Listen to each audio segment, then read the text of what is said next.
오늘 하나님께서 우리에게 주시는 말씀은 신약성경 히브리서 4장 15절로 16절 말씀입니다. 제가 가진 성경으로 신약성경 357페이지에 있습니다. 히브리서 4장 15절로 16절 말씀 제가 받들어 읽겠습니다. 우리에게 있는 대제사장은 우리의 연약함을 동정하지 못하실 리가 아니요 모든 일에 우리와 똑같이 시험을 받으신 이로되 죄는 없으심이라. 그러므로 우리는 긍휼하심을 받고 때를 따라 돕는 은혜를 얻기 위하여 은혜의 보좌 앞에 담대히 나아갈 것이니라. 아멘. 기도하겠습니다. 사랑이 많으신 아버지 하나님, 오늘 우리를 예배 가운데로 부르시고 이렇게 함께 말씀을 나누게 하심을 감사드립니다. 이 말씀이 우리의 마음밭에 떨어져서 하나님께서 원하시는 성령의 열매를 맺을 수 있도록 인도하여 주시옵소서. 말씀을 전하는 자와 듣는 자 모두 하나님 앞에 한 마음이 되게 하여 주시고 악한 마귀가 우리에게 주시는 하나님의 음성을, 하나님의 명령과 부탁을 빼앗아 가지 못하도록 우리를 성령으로 인도하여 주시옵소서. 예수님의 이름으로 간절히 기도드렸사옵나이다. 아멘. 사람은 이 세상을 살아가면서 다 외롭다고 생각합니다. 사람을 좋아하는 사람들도 사람과 어울려 있을 때는 즐거운 것처럼 느껴져도 아니 그렇기 때문에 더욱 자기 혼자 있는 시간에는 외로움을 많이 탑니다. 사람을 좋아하지 않아서 나는 나 혼자 있는 게 더 좋아 하고 생각하는 사람들도 사실은 마음속 깊은 곳에서 누군가 나를 이해해주고 나의 모든 것을 알아주고 내 힘들어하는 모습을 다 받아주고 내 이야기를 들어줄 사람이 딱 한 사람이라도 있었으면 좋겠다. 이렇게 바람을 가집니다. 그런데 그것을 이 세상에서는 이룰 수 없다는 것을 잘 알기 때문에 사람들에 대해서 벽을 치고 마음을 꼭 닫아버리는 것입니다. 이렇게 사람들이 외로워진 이유, 고독을 씹으면서 살게 된 이유는 딱 하나뿐입니다. 바로 하나님과의 관계가 끊어졌기 때문입니다. 예수님을 믿고 이 세상에서 믿음을 가지고 살아간다고 고백하는 그리스도인들도 사실 아직 하나님 나라에 온전히 들어간 것이 아니고 온전히 거룩하게 된 것이 아니기 때문에 예수님을 믿는다 해도 마음에 늘 외로움과 부족함과 허전함을 가지고 살아갑니다. 그리고 예수님을 사랑한다고 하면서도 사실 예수님께 그렇게 솔직하지 못합니다. 어느 날 제가 저 스스로를 보고 한심하게 느낀 적이 있는데 친한 사람을 만나서 저의 힘든 이야기를 막 하소연을 하면서 눈물을 흘렸습니다. 그런데 집으로 돌아오면서 생각해 보니까 제가 하소연을 하고 눈물을 흘린다 한들 그 사람이 저를 안쓰러워하고 위하여 기도는 하겠죠. 그런데 그 사람은 나의 문제를 해결할 수도 없고 제 속을 다 알아줄 수도 없습니다. 게다가 만약에 다음에 만나서 또 똑같은 이야기를 되풀이한다면은 처음에는 안타까이 여기겠지만 나중에는 또 힘들다. 얘는 왜 나를 만나면 이렇게 하소연만 할까? 내가 해결해 줄 수도 없는데 답답하다. 이렇게 생각을 할 확률이 정말 높더라고요. 그래서 제가 그 순간 또 마음속에 약간의 응어리가 생겼습니다. 해결을 할 수 없는 사람들에게 내가 왜 그렇게 그들을 힘들게 하고 기도 제목들만 이렇게 보따리로 안겨주는 걸까? 참 한심하다. 저에겐 사실 완벽한 해결책이 되시는 오직 한 분이 계시거든요. 나를 아시고 나를 이해해 주시는 단 한 사람이 분명히 나에게 있는데 그 남자가 나에게 있는데 저는 엉뚱한 데 가서 엉뚱한 하소연을 하고 엉뚱하게 눈물을 흘리고 있었던 거예요. 그 단 한 사람, 나를 아시고 나를 이해해주고 남들이 해결해줄 수 없는 나의 문제를 해결하시는 그분이 누구십니까? 우리의 영원한 구세주이시자 우리의 영원한 보배로우신 분이자 우리의 단 한 사람, 단 한 남자, 그분이 바로 우리 주 예수 그리스도이십니다. 우리는 이것을 머리로는 안다고 하면서 실생활 속에서 잊어버릴 때가 너무 많습니다. 예수님이 나를 다 아심에도 불구하고 우리가 가까이 오기를 기다리십니다. 그런데 우리는 예수님은 다 아시니까 하고 예수님께 가기를 싫어하고 우리의 힘겨운 이야기를 예수님께 말씀드리기를 꺼려합니다. 다 아시니까 라고 생각해서 그럴 수도 있지만은 어차피 예수님이 지금 당장 내 옆에 오시는 거를 내가 느낄 수가 없기 때문에 더 그런 면도 있습니다. 그러나 오늘 히브리서의 말씀은 우리에게 뭐라고 이야기하고 있습니까? 우리에게 함께 계시는 대제사장이신 예수님은 그분은 우리의 모든 처지를 모르는 분이 아니고 우리와 같이 모든 일을 다 경험하시고 시험까지도 다 당하셨기 때문에 우리를 잘 아신다고. 그런데 죄는 없으시기 때문에 우리랑 똑같이 여기서 허우적거리면서 어떡하냐 하고 아무 문제도 해결을 못하는 그런 분이 아니라 우리의 영원한 대제사장이시자 우리의 죄를 대속하신 어린 양 되시기 때문에 그 모든 문제를 해결하실 수 있다고 이렇게 우리에게 알려주고 있습니다. 그래서 우리는 어떻게 해야 합니까? 그분이 계시는 은혜의 보좌 앞으로 담대히 나아가야 합니다. 말씀에서 우리에게 이렇게 하라고 촉구하고 있고 그렇게 하는 건 왜 우리가 이 세상을 승리하며 살아갈 수 있는 방법이 외로워하지 않고 살아갈 수 있는 방법이 없습니다.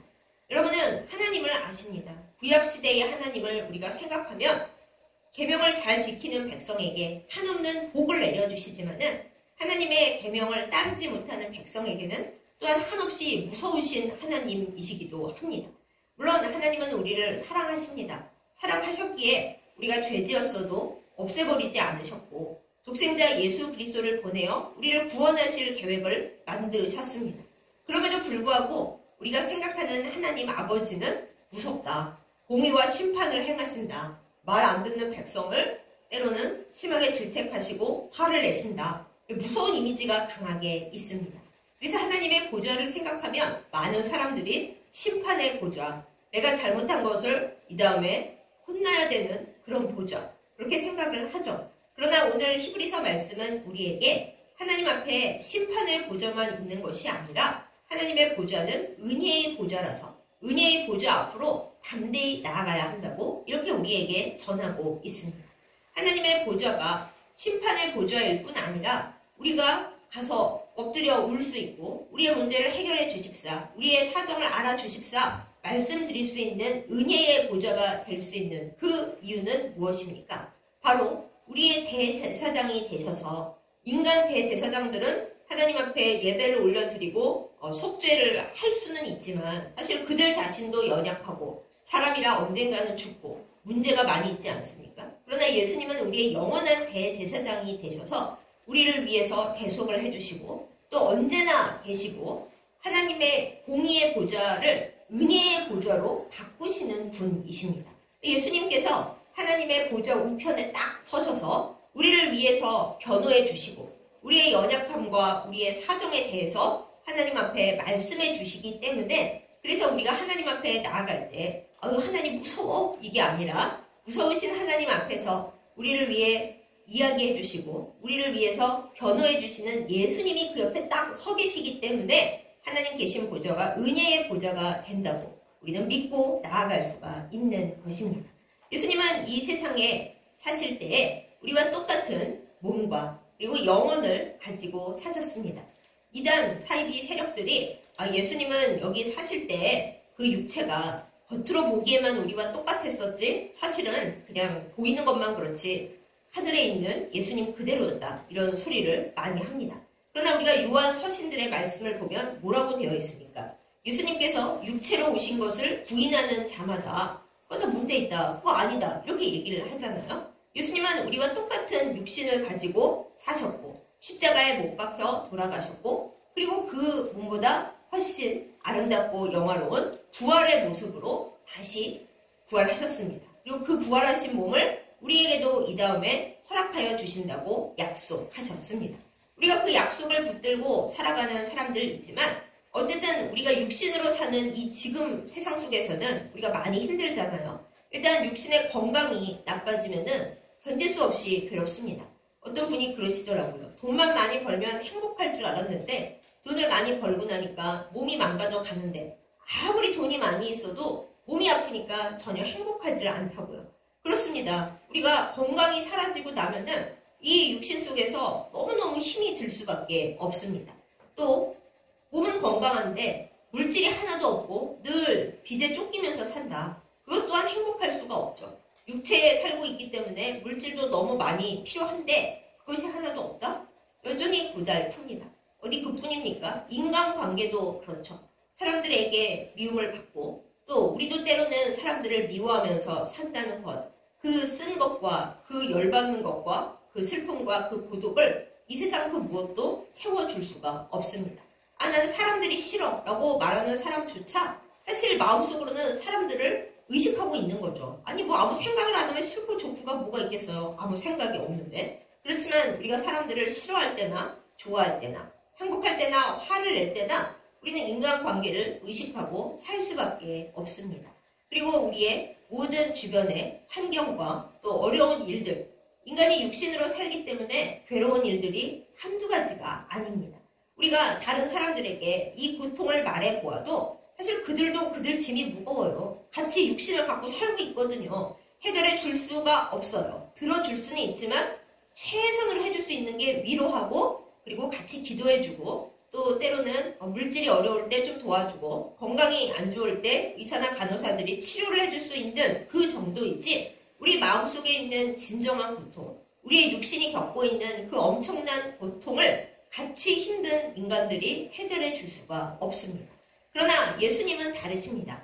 예수님은 우리와 똑같은 육신을 가지셨고 이 세상에서 우리와 똑같은 고뇌를 지니고 사셨고 그래서 겟세마네 동산에서 피눈물을 흘리며 기도하셨지만은 그러나 오늘 말씀에 있듯이 예수님은 죄가 없으십니다. 죄가 없으시기 때문에 우리의 모든 죄를 짊어지고 십자가에 못 박히실 수 있었던 것이고 죄가 없으시기 때문에 하나님 앞에 담대하게 나가실 수 있고 죄 많은 우리까지 우리의 형편과 처지까지 다 붙들고 하나님의 보좌 앞으로 나가실 수 있습니다. 그렇기 때문에 우리는 주님을 의지하여 주님의 힘으로 주님의 이름으로 갈 수가 있는 겁니다. 예수님이 어느 정도 우리의 처지와 우리의 형편을 아시는지 우리가 성경에서 두 가지에만 들어봐도 알 수가 있습니다.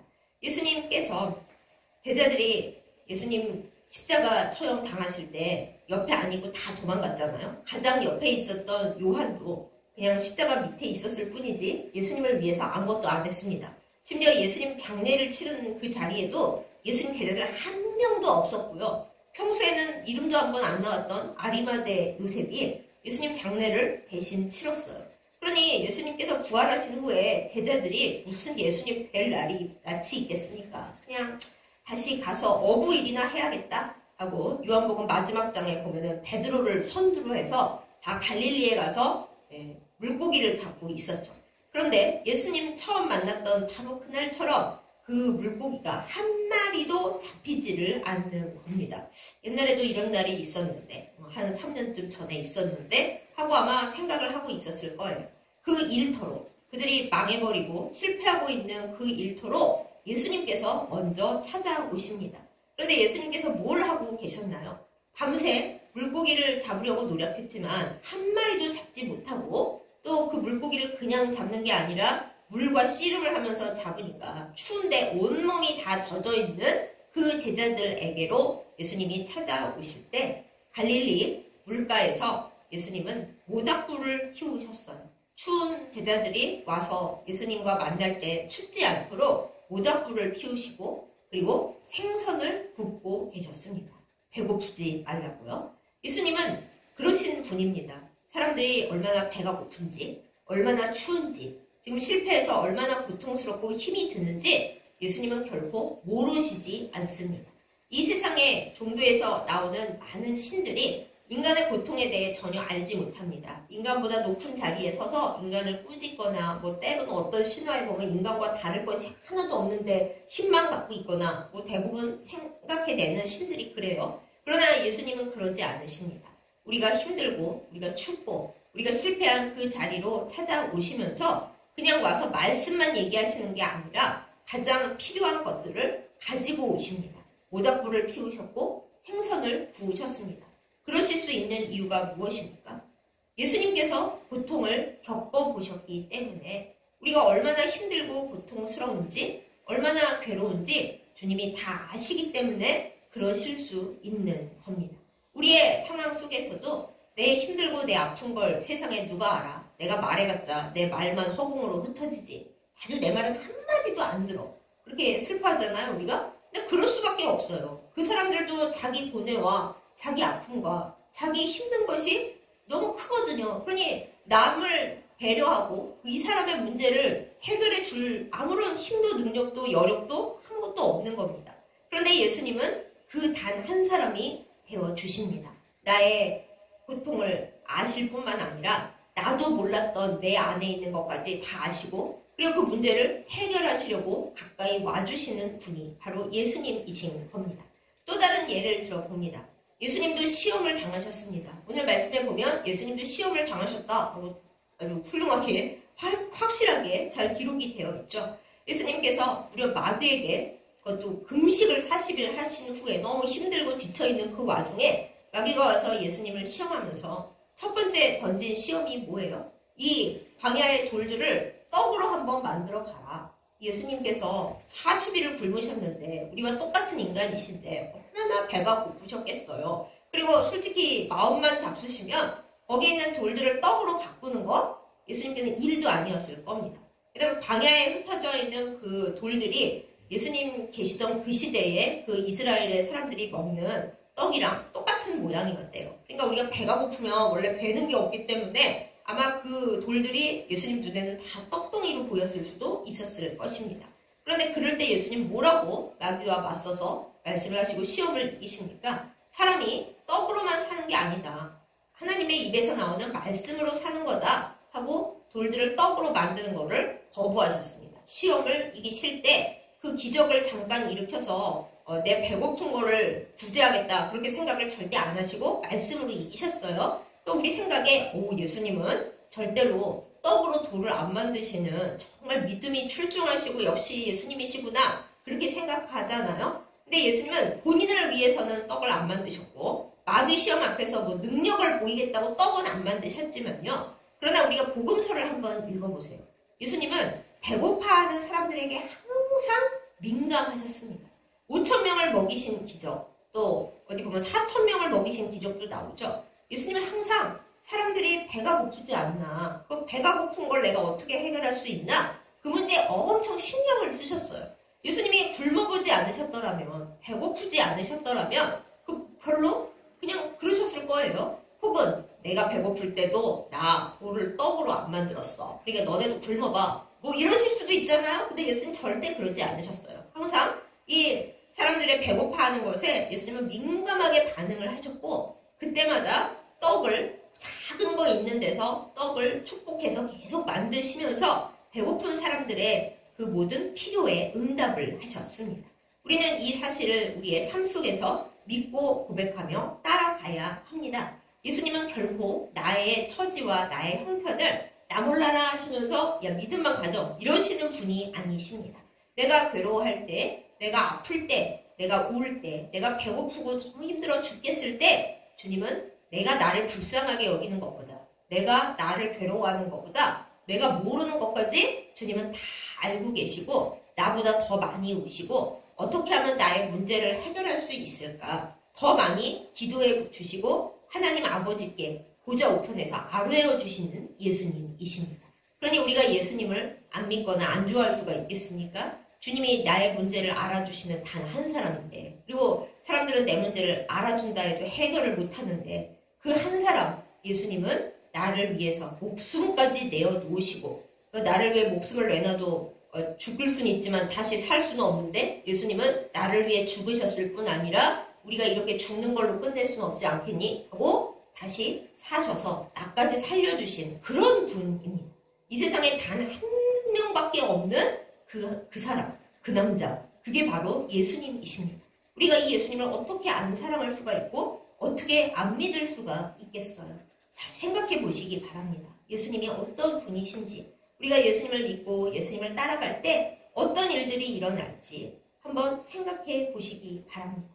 물론 이 일을 우리가 생각을 하면서 아니 그래봤자 예수님이 지금 당장 해결해 주시지는 않는데요. 맞아요. 예수님께서 지금 당장 해결하시지는 않습니다. 그러실 수 있는 능력이 없어서가 아니라 때로는 그 고난, 때로는 주님과 함께 그렇게 씨름하면서 함께 걸어가는 길이 우리가 하나님 앞에 가는데 꼭 필요한 여정이라서 그렇습니다. 필요한 대로 자동 판매기처럼 딱딱딱 주기만 하면 우리의 믿음은 성장하지 않습니다. 오히려 우리가 잘나서 그런 줄 내가 기도의 은사가 충만하고 내가 예수님과 영통하기 때문에 이래 라는 말도 안 되는 생각에 빠져요. 우리가 기도하면서 예수님께서 주시는 은혜를 받고 내가 고통스러워 죽을 것 같은 때에도 늘 눈물 흘리시면서 내 손을 잡고 함께 걸어가시는 예수님을 느낄 때야, 그것을 알 때야 예수님과 나 사이에 동지애와 전우애가 있고, 바로 그것을 가지고 우리가 이 세상에 아직 예수님 모르는 사람들, 알아도 별로 잘 생각하지 못하고 있는 사람들을 향하여 이쪽 손은 예수님 손을 잡고 이쪽 손은 다른 사람들을 잡고 하나님 나라로 함께 올라갈 수가 있는 것입니다. 바로 그것을 하라고 예수님께서 우리에게 자동 판매기처럼 늘 빨리빨리 응답하시지는 않습니다만, 그러나 내가 힘들 때, 내가 기도 응답을 빨리 못 받아서 울부짖고 괴로워할 때 나보다 누가 더 가슴 아파하십니까? 예수님이 더 가슴이 아프시다고요. 예수님은 우리의 고통을 너무 잘 아시기 때문에 너무 지금 당장 해결해주고 싶으신데 그럴 수가 없는, 그래서는 안 되는 거예요. 그래서 우리보다 더 애통해 하시면서 주님이 피눈물을 흘리십니다. 우리가 그걸 안다면 예수님이 힘이 없어서가 아니라, 나를 싫어하셔서가 아니라, 너 맛 좀 봐라 이래서가 아니라 지금 그 과정이 너에게 필요하기 때문에 너의 믿음의 성숙을 위해, 죄를 씻어내기 위해 그것이 필요해서 내가 너 옆에 있고 너를 업고 있고 너 옆에서 같이 울고 있지만 지금 당장 해결하지는 않아. 그러나 너의 옆에서 떠나지 않을게. 그렇게 하고 계신 예수님이신 것을 우리가 믿고 믿음의 눈으로 바라보고 그렇게 예수님과 동행할 수 있기를 예수님의 이름으로 축복합니다. 근데 여기서 무서운 사실이 하나 있습니다.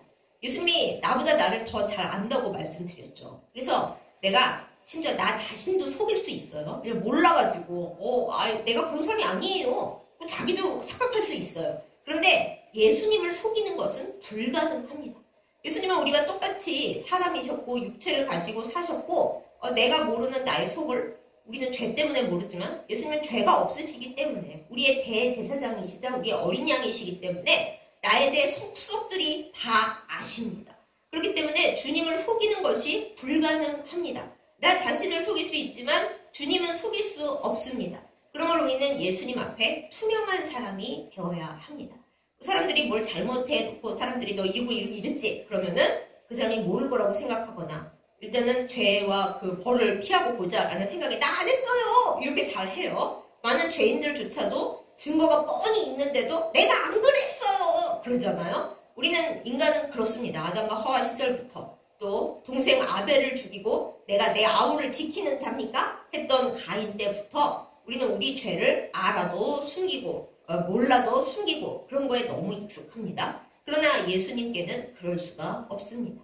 예수님이 우리가 몰라서 아니라고 할 때는 그래 너가 그것을 모르지 그 볼 수가 없지 그러니까 내가 너의 죄를 알게 해주겠다. 그 무서운 방법보다는 때로 부드러운 방법으로 너의 죄가 무엇인지 내가 보여줄게. 너는 그것을 회개하지 않고 그걸 끝내지 않으면 하나님 나라에 살고 복 받을 수가 없어 라고 우리의 죄를 깨닫게 해주시는 분이 예수님이시고 또 때로는 우리가 알면서도 그거를 해결을 못하고 나 원래 이러고 살아요. 뭐 하나님이 바꾸시든가 원래 제 본성이 이래요. 그러고 있다면은 주님은 우리를 뻔히 아시니까 너 그것을 나에게 내놓지 않고 그 문제를 거룩하게 하려는 너의 열심과 너의 눈물과 너의 기도가 없다면 그러면 너는 늘 그 자리에 있을 수밖에 없어. 때로는 예수님이 되게 냉정하게 느껴질 때가 있어요. 예수님이 우리를 사랑하시고 우리에게서 떠나지 않으시지만 우리가 죄 문제를 그대로 끌어안고 저는 어쩔 수가 없다고 고집을 부리고 있잖아요. 그럼 예수님께서 때로 우리에게 되게 싸늘한 눈빛을 보내실 때가 있습니다. 우리가 미워서가 아니에요. 우리는 그래요. 사람들이 다 나의 이런 점을 싫어하고 미워하죠. 예수님도 별거 없네요. 제가 나쁘니까 주님도 나 싫어하시네? 하고 삐질 때가 있지만은 그거 아니에요. 우리가 그 문제를 해결할 생각이 전혀 없고 그 문제를 가지고 하나님 앞에 엎드릴 마음이 전혀 없으면 우리가 영원히 잘못된 길로 가고 영원히 복을 못 받기 때문에 예수님이 너무 슬프시고 너무 걱정이 되고 너 그러면 안 되는데 라는 눈빛이라서 때로 우리가 느끼기에 싸늘한 눈빛으로 우리를 바라보실 때가 있는 겁니다. 우리가 그걸 잊지 말고 예수님은 사랑이시니까 내가 뭔 짓을 하고 내가 나빠도 내가 회개를 안 해도 주님은 나를 사랑하시겠지? 사랑하세요. 누가 무엇이 우리를 그리스도의 사랑에서 끊을 수 있겠습니까? 끊을 수 없습니다. 그러나 그 예수님의 사랑이 언제나 오구구구 내 새끼 너가 뭔 짓을 해도 나는 너를 사랑해 사랑해. 그렇죠. 그 사랑은 맞는데 사랑해 주시는 방식이 때로는 사랑의 매를 들어서 우리를 때리시기도 하고 지금은 너하고 얘기할 수가 없다. 네가 너를 돌아보고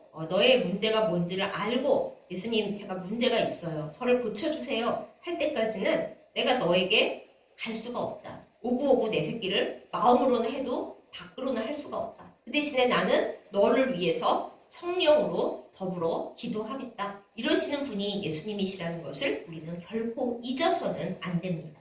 많은 사람들은 사랑을 부드럽고 내 마음대로만 되게 해주는 것을 사랑이라고 생각합니다. 그러나 우리 예수님의 사랑은 그렇지 않습니다. 예수님은 제자들을 향해서도 때로는 사탄아 내 뒤로 물러가라 그러시는 예수님이십니다. 우리가 예수님의 사랑을 오해하지 않기를 원합니다. 그러나 결코 잊지 말아야 할 사실은 예수님은 나를 알고 나를 해결해 주실 수 있고 끝까지 뭔 일이 있어도 나에게서 떨어지지 않는 죽음조차도 갈라놓을 수 없는 나의 단 한 사람이라는 것입니다. 예수님이 뭔 사람이에요? 사람이세요. 예수님은 사람이십니다. 하나님 나라에 가서도 예수님은 이제 부활하셔서 온전한 하나님 나라 왕자가 되어 계시겠지만 그래도 예수님은 영원히 우리와 같은 사람이세요. 여러분 그 사실을 잊지 마시기 바랍니다. 세상에 나를 이해해주는 사람이 하나도 없어. 있어요. 예수님이 우리의 단 한 사람이세요. 나를 사랑해주는 사람이 한 명도 없었어. 있어요. 예수님이 계십니다. 사람들이 나를 이해 못한다고 내가 태어나서 단 한 사람에게도 제대로 사랑받아 본 적이 없다고 그렇게 슬퍼하고 서러워하지 마세요. 나를 아시고 나를 사랑하시고 나를 위해 죽을 수 있지만 나까지 다시 살려놓으시는 그 단 한 사람 예수님이 우리에게 계십니다. 이 예수님을 붙들고 이 세상에서 넘어지지 말고 나를 사랑하는 단 한 사람 계시니까 남들도 다 사랑하시잖아요. 이게 아니라 1대1로 예수님은 다 각자의 몫으로 느낌으로 사랑하십니다. 그냥 사람이라면 1대1로밖에 사랑 못하지만 예수님은 사람이시지만 또한 참 하나님의 아들이시기 때문에 각각에게 1대1로 사랑하시면서도 우리 모두를 각각의 프로그램에 따라 다 사랑해 주십니다. 사랑하는 여러분, 예수님의 이 사랑을 믿으시기 바랍니다. 특별히 외로울 때, 이 세상 사람들에게 너무 실망할 때, 그 사람이 나한테 그럴 줄은 몰랐을 때, 그때가 바로 우리가 진리를 터득한 시간이에요. 이 세상의 사람들은 다 나한테 그럽니다. 만약에 평생에 그 사람한테 실망한 적이 없다? 그 사람이 굉장히 연기를 잘한 거예요. 사람은 언제나 자기 자신에게도 실망하는데 이 세상에 나에게 100% 좋기만 한 사람이 어디 있습니까? 없습니다. 그런데 있습니다. 예수님, 바로 그 단 한 사람, 그 오직 하나뿐인 그분이 바로 예수님이십니다. 그 예수님을 붙들고 세상의 모든 사람이 나에게 마음에 안 들어도 그건 당연한 거예요. 나도 마음에 안 드는데 누가 내 마음에 들겠어요. 그러나 예수님만은 나의 단 한 사람이십니다. 영원히 나를 배반하지 않으며 오히려 죽음의 자리 너머에는 아무도 나를 못 따라오고 아무리 나를 사랑하는 사람도 나를 위해 죽을 수는 있어도 죽음 이후에 같이 갈 수는 없지만 예수님의 진가는 내가 이 세상을 떠날 때부터 진짜 시작하는 거예요. 아무도 나를 따라올 수 없는 그 자리부터 예수님은 그 전에는 우리 눈에 잘 안 보이셨지만 내가 죽음을 넘어서는 그 자리부터는 이제 예수님만 보고 예수님 손만 잡고 예수님을 따라가야 해요. 우리가 그것을 바라보면서 지금은 내 눈에 잘 안 보이는 예수님, 우리가 이 세상을 떠나갈 걸 생각하면 너무 무섭고 두렵지만은 그때부터는 이제 진짜 예수님을 만나서 예수님 손을 꼭 붙들고 함께 가는 거예요. 그것이 우리에게 소망이 되고 하나님 앞에 나아가는 믿음의 모습이 되기를 예수님의 이름으로 축복합니다. 그렇기 때문에 우리는 사나 죽으나 주님의 것이고 살아서나 이 세상을 떠나서나 행복하고 기쁜 사람들입니다. 이 비밀과 이 진리를 붙들고 예수님과 더불어 늘 평안함을 누리며 좀 안 평안할 때는 예수님 제 사정 아시죠? 사람으로 살아보셔서 아시잖아요. 저를 잘 붙들어 주세요. 예수님께 때로 칭얼거리도 하고 응석을 부리고 한 얘기 또 해도 예수님은 지겨워하지 않으시고 좋아하세요. 그러면서 주님과 함께 걸어가고 우리의 죽음의 순간에도 주님의 손을 꼭 붙들고 승리하는 우리 모두이기를 예수님의 이름으로 축복합니다. 아멘. 기도하겠습니다. 참 좋으신 하나님 아버지, 우리의 죄로 말미암아 이 세상을 살 때 모든 사람에게 실망하는 순간이 있고 나 자신도 마음에 안 들고 도대체 세상을 살아가는 것이 어쩜 이렇게 외롭고 서럽고 힘이 들까? 그런 때가 많이 있습니다. 그럴 때 우리가 절망하지 않게 하여 주옵소서. 나를 온전히 알고 나의 모든 것을 이해하고 그리고 해결도 해주실 수 있고 내가 이 세상을 떠나는 날에 그때 나의 손을 온전히 잡아주시는 단 하나뿐인 그분 예수님이 계시다는 것을 깨달아 알고 주님 손을 붙들게 하여 주시옵소서. 하나님, 이 세상을 사는 일이 참 때로는 힘이 들고 너무 피곤하고 아무도 나의 마음을 모르고 나는 고생만 하는 것 같아서 괴로운 순간들이 있음을 고백합니다. 그렇기에 더욱 단 한 분뿐인 나의 사랑하는 예수님을 붙들게 하시고 주님을 믿는 믿음이 날마다 성숙하게 하여 주시옵소서. 사람을 보고 세상을 볼 때 우리는 정말 절망이라고밖에 생각할 수가 없습니다. 하나님, 우리의 외로움을 누가 알며 우리의 슬픔과 서러움을 누가 알아주며 우리의 고통을 누가 해결해 줄 수 있습니까? 오직 주님밖에 없음을 이 시간 고백하오니 우리를 붙드시고 우리의 눈물을 닦으시며 우리보다 더 크게 울어주시는 우리가 가슴 아플 때 우리보다 더 가슴 아파해 주시는 예수님을 붙잡고 승리하는 저희들 다 되게 하여 주시옵소서. 우리의 영원한 대제사장이 되시며 우리보다 우리를 더 가슴 아파하시는 사랑하는 예수님의 이름으로 간절히 기도드렸사옵나이다. 아멘.